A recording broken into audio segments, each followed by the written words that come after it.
I love getting behind the judges' table. Sitting next to Jen and Keith's really fun. See you guys later. I feel for you, J-Lo. Sitting in the middle of them. I mean, somebody help. Can you do something just to make her feel like she's excited? Like musically, or? Yeah. Yes. So, what's up? Man, everything's great. Everything's great? Yeah. You seem like that kind of guy where everything's always kind of great.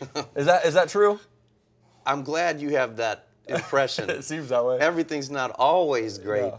But you know, I think life's a little too short to sweat the small stuff. Yeah. You know what I mean? Yeah. You just got to roll with it and be thankful for all the things you have and move on. Move on, that's right. Moving on, let's talk about American Idol. Yeah. Another big season coming up. Some really changes. big. Yeah. But also some things are the same. You've had some stability on the judging panel, which is nice. Yeah. You guys seem to work really well together. You seem to have a blast. It is fun. What is it about the three of you together that works? You know, I'm not sure. When they asked me to be a part of it, I knew that Jennifer and Keith were going to be there. I had met Jennifer once. We did an episode of Will and Grace together years ago. And I had met Keith once on the set of American Idol, but just very briefly. But I kind of got the sense that they were not only dynamic entertainers, but people who really took that job seriously. I mean, I think some people may use that opportunity for things other than judging the contestants. But they don't. They take it very seriously, and I like that. And when I got to know them, we just all hit it off. And I think that's probably the reason it works, is because we respect each other. We come from different perspectives, and we share the same passion. What can we look forward to this season? Great talent. Yeah. Really, really Because great. they say that every year, and there always is great talent. Yeah, Are there any early standouts for you? Well, the thing is, I think what I learned from last year is that there's different ways of sort of defining talent.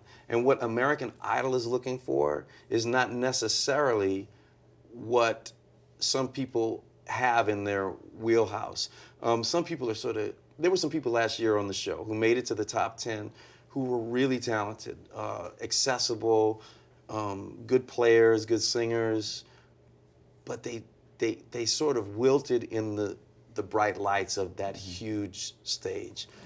This year, we look for people that wouldn't do that. Now, that's not to say they won't, but I think the percentage of young performers in this group is very, very high. The ones that will have the ability to really sort of come alive when the camera comes on, as opposed to being withdrawn. There's nothing wrong with being shy and sort of introspective, but it doesn't really work on American Idol. Do you think that teenagers, performers at that age, are changing now?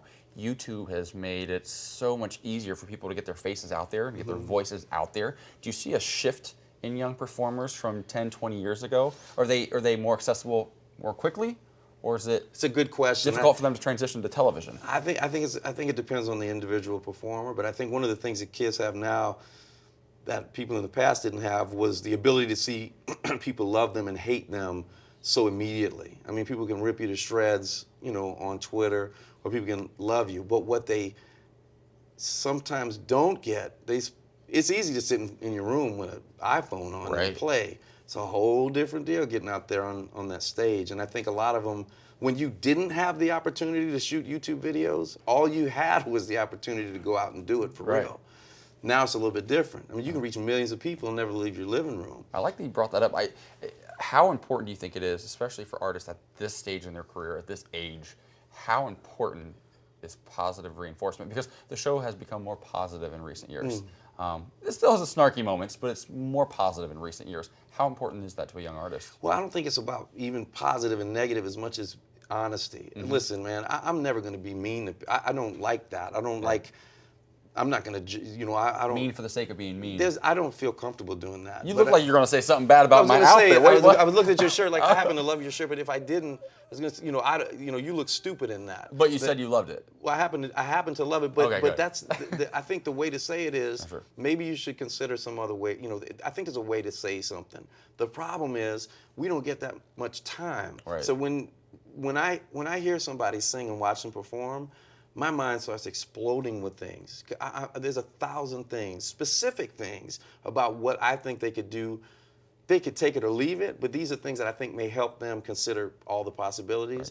And you just have to be very direct. And I think maybe at first people were taken by how direct I was. Yeah. Because I don't say every time how cute you are. we know that you're on the show, so you're cute and you're talented. We get it, but here's what you need to work on. But I think over the course of the season, they started to say, oh, maybe this guy's not being mean to us. Maybe he really cares, and I think they see that now. Well, I think it comes across on the show. Oh, good. So thank you for that. Good. And I do love your shirt, by Thank the you. way. Okay. Okay. I'm not mad at This it. guy looks amazing. You know, man. you got to wear the bright colors on camera. It looks good. White background. That's it. Looks Please. good. Thank you so much.